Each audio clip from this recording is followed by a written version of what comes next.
Serial Anupama में आज के एपिसोड की शुरुआत करने से पहले दोस्तों, अगर आपने अभी तक हमारी चैनल को सब्सक्राइब नहीं किया है तो पहले आप सब्सक्राइब कर लीजिए। जहां पर वनराज टीटू की मां को कह रहा होगा कि आपका अभी यहां पर रहना बहुत ही ज़रूरी है। फिर वनराज सबको बोलेगा कि आप सब लोग हमारे दामाद जी को अनाथ समझ रहे थे और आप सब लोग भी कहते हैं ना कि ढूंढने से तो भगवान भी मिल जाते हैं, तो मुझे तो दामाद जी का परिवार ही मिल गया और इनका नाम सुषमा जी है, हमारे प्रिय दूल्हे राजा की माँ। तो ये सुनकर सब लोग चौंक जाएंगे। तभी सुषमा कहने लगेगी कि मैं किसी की माँ नहीं हूँ, पर मुझे यहाँ पर नहीं रुकना है, मुझे यहाँ से जाना है। तभी वनराज कहेगा कि आपके बेटे की शादी है, आपको इस शादी में रहना भी बहुत ज़रूरी है। तभी सुषमा कहने लगेगी कि मेरा कोई भी बेटा नहीं है और मैं किसी की भी माँ नहीं हूँ। लेकिन तभी टीटू माँ कहकर बुलाता है, फिर उनके पास जाएगा और कहेगा कि आप यहाँ पर कैसे। तभी सुषमा कहने लगेगी कि मैं तो ना ही किसी की माँ हूँ। तभी अनुपमा टीटू को कहेगी कि औलाद के लिए माँ भगवान का सबसे बड़ा आशीर्वाद होती है और आशीर्वाद कुछ छुपा के नहीं रखा जाता है, तुमने इनको हम सबसे क्यों छुपाया। तभी वनराज कहेगा कि सब लोग यहाँ पर सच जानना चाहते हैं और सबकी आंखों देख वो भी जवाब मांग रही है। तभी तपीश कहेगा कि अपनी माँ को कौन छुपाना चाहता है, माँ तो माथे का तिलक होती है और मैं बार बार कोशिश कर रहा था डिम्पी को ये सच बताने की और मैं बार बार उनको मिलने के लिए भी बुलाया था, लेकिन मैं सच नहीं बता पाया। तभी वनराज कहेगा कि तुम्हें सिर्फ 4 शब्द बोलने थे कि मेरी माँ जिंदा है, इतने सालों में तुम्हें 4 शब्द नहीं बोल पाए। तभी तपीश कहेगा कि मौका नहीं मिला और जब मिला तब मैं सच बताने की हिम्मत नहीं जुटा पाया। तो वनराज कहेगा कि ऐसी क्या बात थी जो तुम्हें बताने के लिए हिम्मत चाहिए थी, और मैं तो शुरू से ही कह रहा था कि यह लड़का जैसा दिखता है वैसा नहीं है, लेकिन किसी ने भी मेरी बात को नहीं मानी। आप सब लोगों को लगा कि मैं तुम्हें झूठ बोल रहा हूँ, बकवास कर रहा हूँ, लेकिन इस लड़के की सच्चाई मैं जानता था। तभी अनुपमा भी कहेगी कि क्या तुम सबके सामने सच सच बताओ कि तुमने ये सब इतने दिनों से क्यों छुपा के रखा। तो सुषमा कहेगी कि मैंने कहा था इसे। तभी अनुज कहेगा कि ये बात वाकई में समझ में नहीं आ रही है। फिर अनुपमा भी कहेगी कि तपीश आप ही बताइए, आप दामाद बनने वाले हैं और रिश्ता जोड़ने से पहले परिवार देखा जाता है, दिखाया जाता है, बल्कि छुपाया नहीं जाता है। पर अपने बेटे को ही क्यों कहा, पूरा बताइए कि आपने ऐसा क्यों किया। तभी वनराज कहेगा कि ये नहीं बता पाएंगे, बल्कि मैं बताता हूँ। फिर डिम्पी को बोलेगा कि तुमने इस टीटू ने अपनी देवी माँ को सिर पर नहीं छुपाया, इनको इतनी दूर भेज दिया कि आज ही शादी वाले दिन यहाँ पर किसी भी हालत में ना पहुँच पाए, लेकिन उसने इस रास्ते का कांटा मैं निकला। अनुपमा कहेगी कि आप इधर उधर की बातों को छोड़कर जो है वो बताइए। तभी वनराज कहेगा कि अगर तुम्हारा कलेजा सुनने के लिए तैयार है तो सुनो, और तपीश को बोलेगा कि आज के बाद तेरा बेड लक शुरू होने वाला है और टीटू बहुत बड़ा सेलिब्रिटी है, बहुत बड़ा डांसर है, लेकिन उससे पहले एक क्रिमिनल भी है और मुझे पहले दिन से इस लड़के पर शक था कि कुछ तो ऐसा है, इसलिए मैंने इसकी तहकीकात शुरू कर दी थी, लेकिन मुझे कुछ भी हाथ नहीं लगा।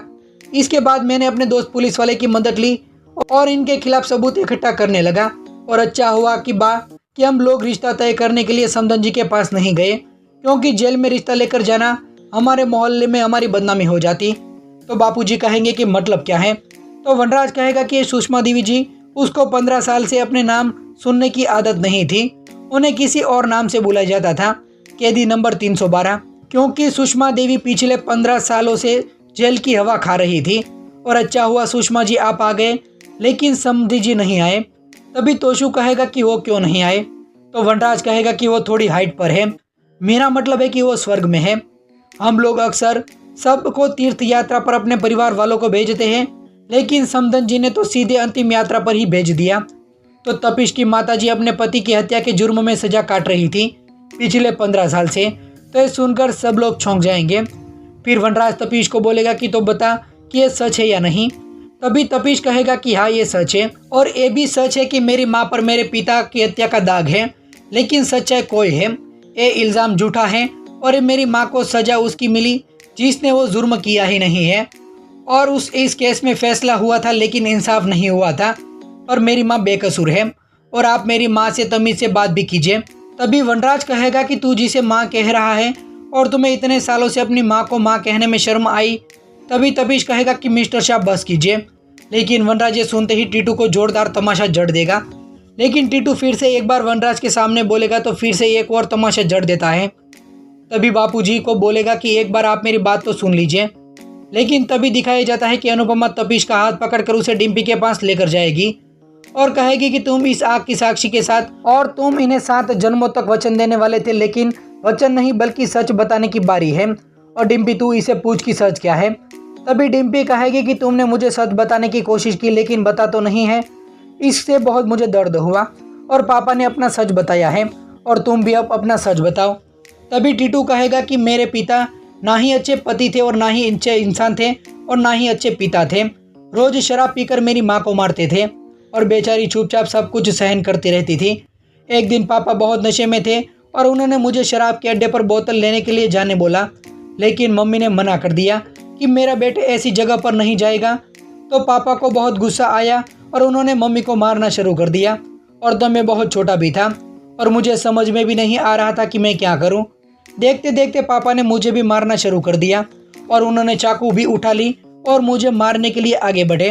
और तब मुझे लगा कि आज मैं नहीं बचूंगा, लेकिन अचानक पापा का हाथ रुक गया और जमीन पर गिर गए और मैंने देखा कि माँ के हाथ में सिलपट्टा था और खून निकल रहा था। मेरी माँ ने अपने पति को नहीं मारा बल्कि अपने बेटे को बचाया है।